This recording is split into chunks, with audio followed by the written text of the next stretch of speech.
Welcome if you are new here. Last week over on Instagram I posted a video using Barnard's letter builder and you guys were asking how I used it, in particular using the font method. So without further ado, let's head into today's tutorial. First open Procreate and then open a new document. For this I'm just going to choose a high resolution Instagram setting. My next job is to turn the drawing guide on, so you want to head to the actions button and then just click the toggle on and then adjust accordingly. So for this I like to make much smaller. Then again head to the spanner and click add text. Click the button, type the text that you like and click edit style, and then find the grid builder down in the list. If you are looking to import a font, you can do so just by heading to the right corner here and clicking import font.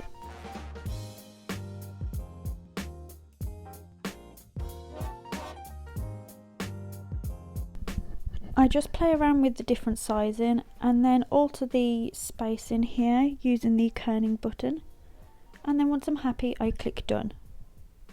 I then drag it into the middle of the page, head to my layers, take the opacity down and then click and add a new layer on top. I then select what brush I'm going to use, so for this one I'm just going to use one that I made, which is a thick monoline chalk textured brush, and then to start I'm simply going to draw a straight line and hold it to create the straight line, and again just following the dotted lines on the grid. I then do exactly the same for the bottom of the letter and as well for the serifs.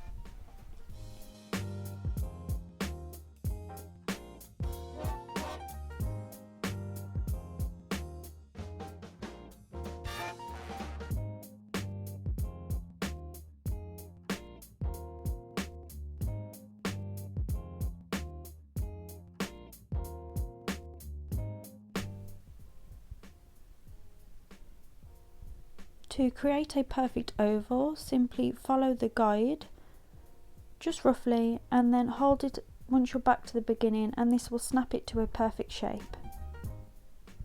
I then do exactly the same for the inner part of the letter O. However, to adjust it in the middle, I then head to the lasso and then just move it over slightly. Again for the letter V I do exactly the same, so I draw my line following the guide, let it snap straight,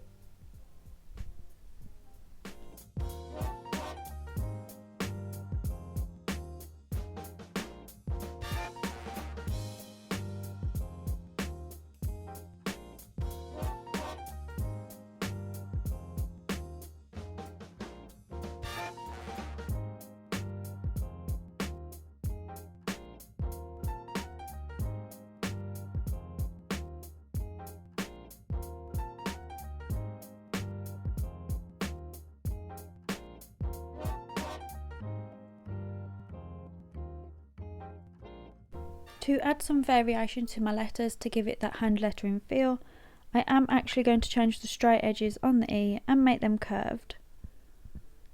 I think I'm then going to go back and edit my L just to give that the same curved feeling, so it gives it a cohesive look.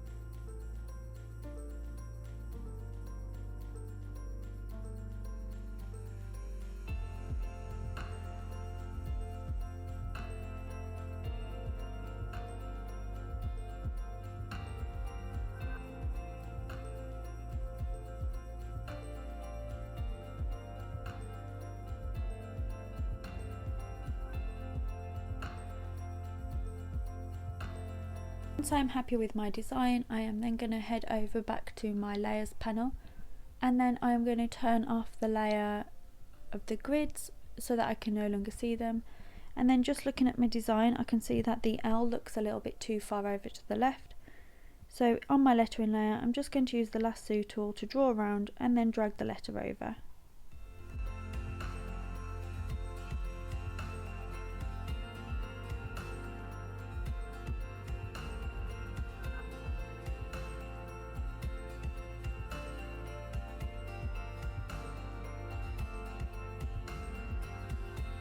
Now that I'm happy with the design of my word, I'm just going to go in with a chunky brush and fill in the lettering.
Then I take off my drawing guide from earlier, and to finish I choose a background colour, and it's entirely up to you, but you can finish the piece here. But I'm going to go in now and change the colour of my word, so I create a layer on top of my lettering, set it to a clipping mask, and then choose the colour that I like and then drag that over, and then click merge down.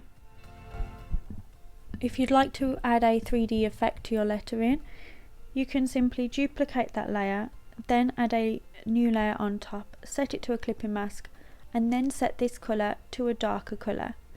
Then click merge down. Then with this layer, click the arrow to move it over and drag it over either down or left.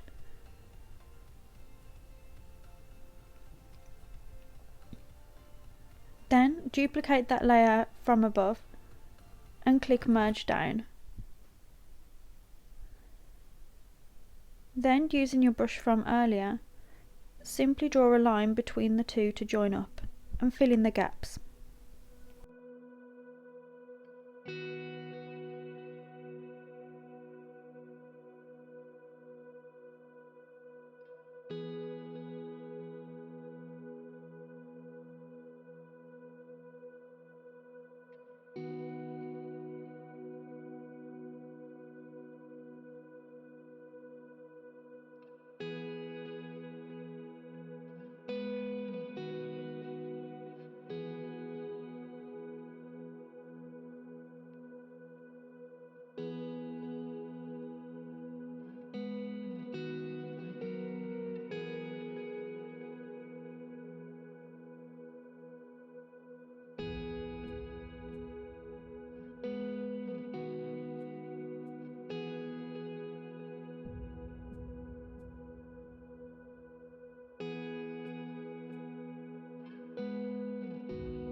If you wish to add a drop shadow to your lettering, duplicate that bottom lettering layer, set a new layer above it with a clipping mask, and then drag a dark shade over onto the lettering. Click merge down, move this layer slightly over, and then duplicate the layer, move over again, and then duplicate the layer and move over once more. Then once you're happy with the thickness, merge these layers down together, then set the opacity to low. To finish, duplicate your main lettering shadow layer and then add a clipping mask on top, and then find the background colour. So for me it's the light pink, so I just use the square button to find the colour. I then drag it over and click merge down. I then offset this slightly, and as you can see it gives that 3D shadow effect to your lettering.